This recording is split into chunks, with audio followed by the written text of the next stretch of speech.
what is an ethical way to go about having genetics tested before releasing to the public? First of all, understanding the mechanics and knowing what you're doing. Like knowing, I think if people knew what they were doing, then they would understand what was required.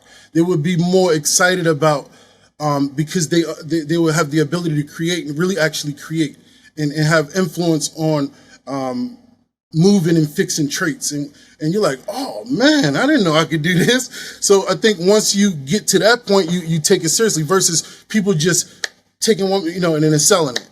And then selling it. And they never even seen anything. They don't know what's going on. They don't know what they're giving away. They don't know anything. But if you actually get here to a point of understanding and learning and get a strong foundation in the basics, you do become the creator and you do take pride in that and you look at things differently. All right. Would you recommend, like, I don't know, it's so subjective, right? It's like if you're breeding, you got a batch of seeds. Do you then give it out to, say, disperse 100 seeds to people or 500 seeds to different people around the world and then have them grow it out and then kind of give you feedback? Is that a good number, or should it be kind of a percentage of the total number of seeds you get, or what? No, you should never. That's a red flag too. That's an indication to me that the breeder is not, doesn't really know what's going on because as a breeder, I need to build up my eye for selection. Like, it's not easy. And I constantly say this all the time.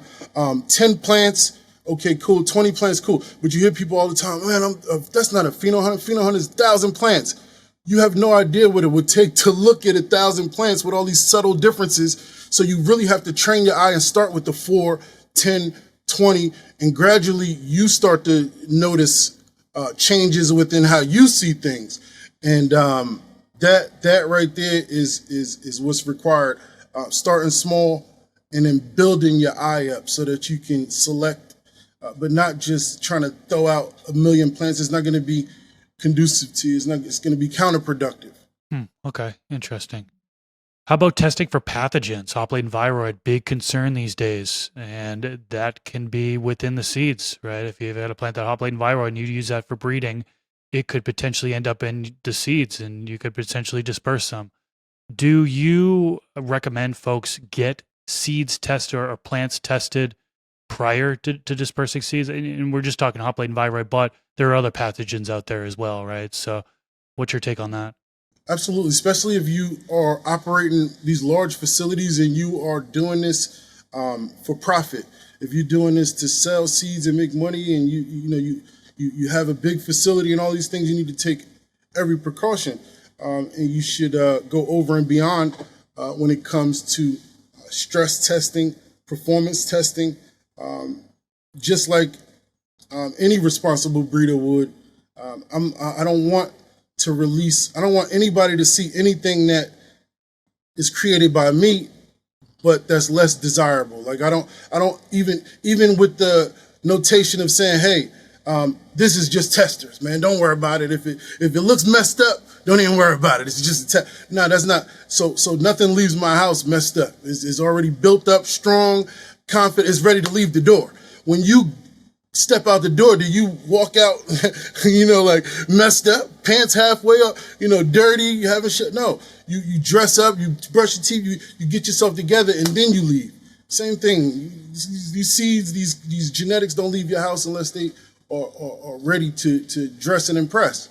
So you don't have like a team of testers that will test your stuff prior to releasing. You just do everything 100%, your eyes, your testing, doesn't leave your house unless you're confident with everything that you are looking for, you want it to be.